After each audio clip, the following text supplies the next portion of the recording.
తల మీద చెయ్యి వేసి బొట్టు పెట్టినా, తాళి బొట్టు మెడను కట్టి బొట్టు పెట్టినా, తల మీద చెయ్యి వేసి బొట్టు పెట్టినా, తాళి బొట్టు మెడను కట్టి బొట్టు పెట్టినా, సన్ని కళ్ళు తొక్కినా సప్త పదులు మెట్టినా, సన్ని కళ్ళు తొక్కినా సప్త పదులు మెట్టినా, మనసు మనసు కలపడమే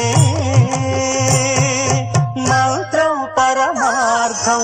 శ్రీరస్తు శుభమస్తు, శ్రీరస్తు శుభమస్తు.